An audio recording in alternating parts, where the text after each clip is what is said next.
And we're moving on to this story about Van Jones and the March for Israel. So there was another rally in DC, a pro-Israel march called the March for Israel. The turnout, from what I've seen, was not as significant as the pro-Palestinian marches that I've seen. But what's really interesting, I think, what a lot of people are having a tiffy with is the fact that one of the speakers at this event was Van Jones. And Van Jones did not have a good speech. Things did not go well for Van Jones. But first, I want to get started with this clip. Shout out to Case Study QB, the March for Israel rally in DC. Check this out. As the fighting rages in Gaza this morning around the National Mall, security preparations are underway for what's expected to be the largest pro-Israel rally in the U.S. since the war began. MPD has asked for mutual assistance and support from the National Guard. The Department of Homeland Security now labeling the March for Israel a Level 1 security event, one of the agency's highest designations. Tens of thousands of demonstrators are expected here. And we're going to be part of this historic moment. Overnight, some were bussed in from across the country, including this group from Boston. They're demanding Hamas release its hostages and an end to anti-Semitic attacks. How significant is this moment for Jewish Americans? To be seen together, that we're not intimidated, we're not scared. We're going to come to the most visible place in the United States of America, the National Mall, between the Capitol and the White House, and we're going to stand together. Earlier this month, a pro-Palestinian demonstration in Washington ended up at the White House gates. In Chicago Monday, a Jewish group in solidarity with Palestinians renewing calls for a ceasefire. More than 100 demonstrators arrested. Now more than ever, it feels absolutely imperative to say, as Jews, as Americans, not in our name. Among the planned speakers at the March for Israel in D.C., Alana Zaychek. 6 of her relatives are hostages in Gaza, including a 5-year-old and 3-year-old twins. It follows my every breath. It's there constantly, all the time. It's indescribable. The uncertainty, the not knowing, that is so painful. Okay, so that was the introduction to the pro-Israel march in Washington, D.C.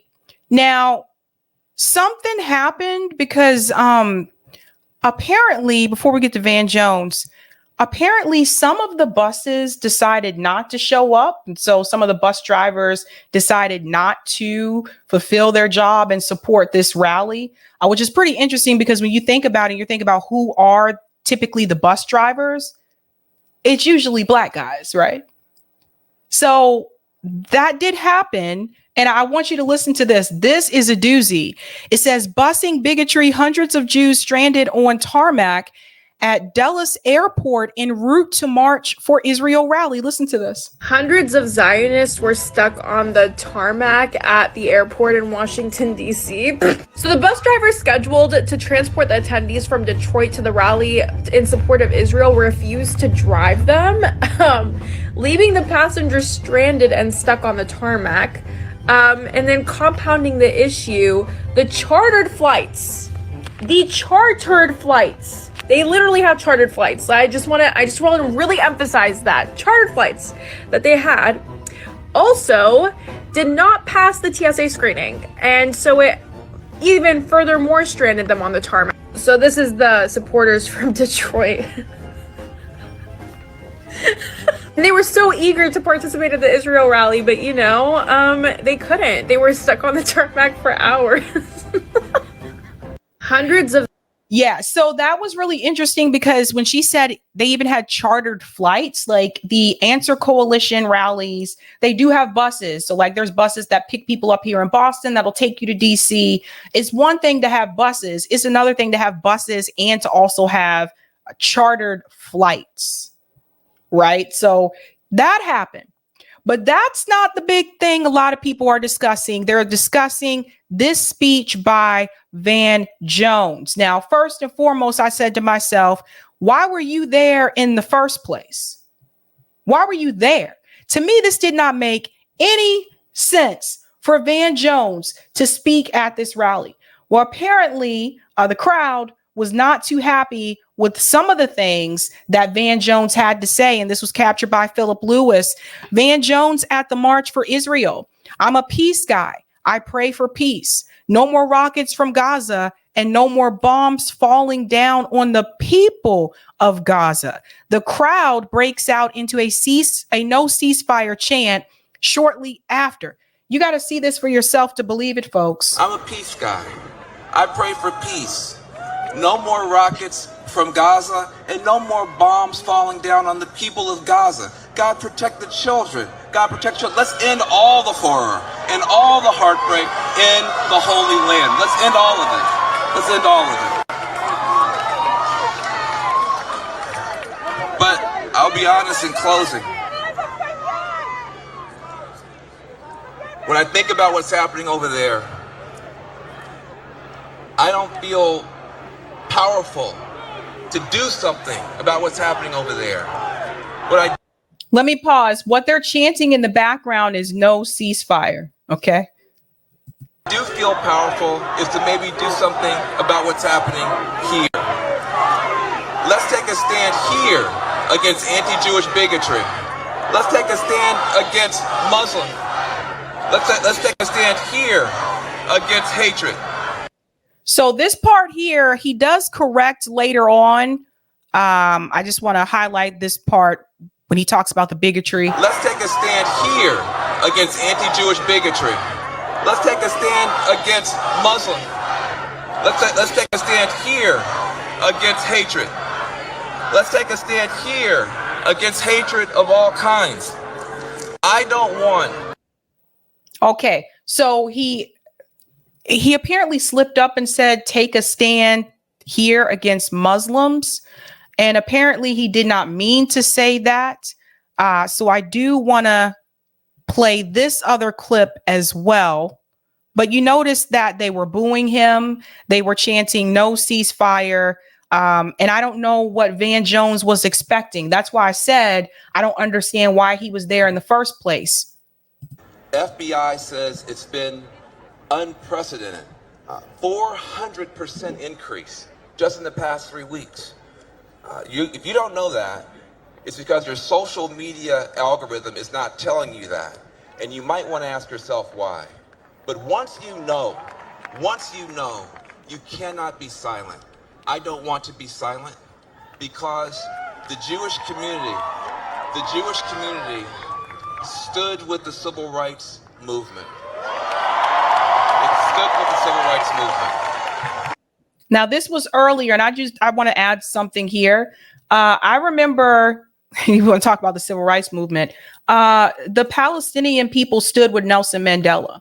The Palestinian people stood with Malcolm X. You're going to see something from Malcolm X later on tonight. So let's not pretend, the Palestinian people stood with Angela Davis back when she was still in her mere radical days before she became more liberal. The Palestinian people stood with the Black Panthers. So you see, this Van Jones has basically become the worst version of the person that he told you not to become. He had just sold out. He sold out his activism for a suit, a haircut, and a lot of money. We have to remember Jeff Bezos gave, I think it was over $500,000 to Van Jones. So that's the community that Van Jones, that's the company that he keeps. He's hanging out with billionaires now. And I'm going to show you how Van Jones changed. But so if you're going to say that, Van Jones, you need to make sure that you also add how the Palestinian people stood with Black people during that time as well. And particularly during the George Floyd protests, which he leaves that out. They were fine with him when he was saying this. Walking arm in arm, facing death, going to jail. The Jewish community stood with the civil rights movement, and I cannot be silent when Jews fall under attack today.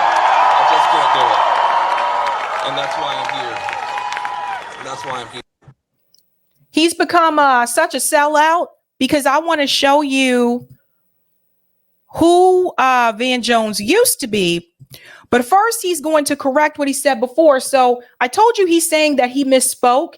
He said, my speech read Let's stand against anti-Jewish bigotry here. Let's stand against anti-Muslim bigotry here. Let's stand against hate here. But the chanting crowd threw me off and I misspoke. We need to stand with Muslims and Jews and everyone who is under threat. So, and this was Waleed Shahid, who used to work with Justice Democrats, who had retweeted this and said that the crowd at March for Israel started chanting no ceasefire over Van Jones. So he's saying he did not mean to say that we need to stand against the Muslim people, but he said when they started like basically booing, that threw him off. But I just want to add this thing here that I think people need to think about. First of all, what was Van Jones expecting when he attended this event? Why would you be surprised that people were chanting no ceasefire? They don't want this to happen, not the people who were supporting this event in particular. So I guess for me, he says he's a peace person and he was going there to promote peace, but they don't want peace. They've made this very clear. Netanyahu has made this very clear. The IDF has made it very clear. Other officials from the Israeli government have made it very clear. They do not want peace. So why does Van Jones think that because he has this idea of peace in his head, that this would go over well with this crowd? He should have never been there in the first damn place. Out of all the people, it was just like, they knew they could get his sellout ass to do it. They knew they could get Van Jones to sell out to do it. But Van Jones wasn't always that way. Here's a speech from Van Jones in 1993. Van Jones looks a little bit different, right? He's got the dreads. He's not in a suit. This is back before Van Jones decided to become part of corporate America. Listen to this. Now, if students can do that in 1960, if students can do that in 1970, if students can do that in 1985 and 86, in 1993, when we have the United States government building a death camp, a concentration camp for black people who have done nothing wrong but get sick and want justice. That's all they've done wrong. So first, I just want to pause and ask this question. Who's this guy? Who is that? Does that sound like the Van Jones that you just heard speaking at the March for Israel? No, it sounds like a totally different person. This was the activist Van Jones. And I've told you they do this time to time, particularly the Democratic Party. They will seek out people, particularly black activists that gain a lot of momentum, offer them a cushy job and some money. They pull them away from that activism community and they start to water their rhetoric down. That's how people like Van Jones get to be on CNN. That's how he gets money donated to him from Jeff Bezos. Oldest trick in the book. Let me take one of the radical activists and let me offer them some money. Same thing happened with the Black Lives Matter organization. Oh, I see this is growing. This organization is getting a lot of attention. I wonder if I just throw some money their way, that'll calm things down. Give them a Cadillac commercial. Next thing you know, you hear BLM, the organization, buying a $5 million house, but yet doesn't seem to have money to bail out the grassroots BLM activists that were jailed, the ones that you don't get to hear about. This is what the Democratic Party does. They do this all the time. So again, who is this guy? For black people who have done nothing wrong but get sick and want justice. That's all they've done wrong. If we can't close that death camp, if this generation cannot prevent another Japanese American internment in our lifetime, we should all get haircuts and go get regular jobs and give it up. Did you hear what he said there at the end? If we can't do it, we should all go do what? Another Japanese American internment in our lifetime. We should all get haircuts and go get regular jobs and give it up. We should all go get haircuts and get a regular job and give it up. And that's exactly what Van Jones did. So he became the person that he told you not to become. So this is what they'll do. Like, they'll peep activists like this, especially ones that get a lot of attention. Some of them can't be bought, but some of them can be bought. And Van Jones is one of the ones that was bought. You don't even know that guy, do you? Do you? So he shouldn't have been there. Period. He should. I was like, why are you speaking at this march? Not to mention, there was also a preacher that spoke at that march. I'll see if I can pull it up. There was a preacher that spoke at the march. That's the funny part. And hold on. I'm going to show you. This guy, it was the same dude. Let me pull this up. If I see Michael Rappaport on Twitter one more time, I'm going to scream. Like, this guy is driving me crazy. Let me go to, it was the same guy that tried to deny the Holocaust. It was the same guy. They let him speak at the march. Let me see if I can pull it up. Hold on. Yeah. This guy. Put it up here. You see this guy? John Hagee attended the March for Israel. Can't make this up. This guy right here. It says March for Israel rally features far-right pastor who once blamed Jews for the Holocaust. They let this guy speak. If Van Jones spoke on the same stage as this guy, you can't. I can't. We won't. But yeah, poor Van. He was not having a good time. Not having a good time. But like I said, he shouldn't have been there in the first place. Mr. Eby said Van Jones is as fake as can be. Sparky, thank you so much for the super chat. Says make Israel Syria again. Interesting. Interesting.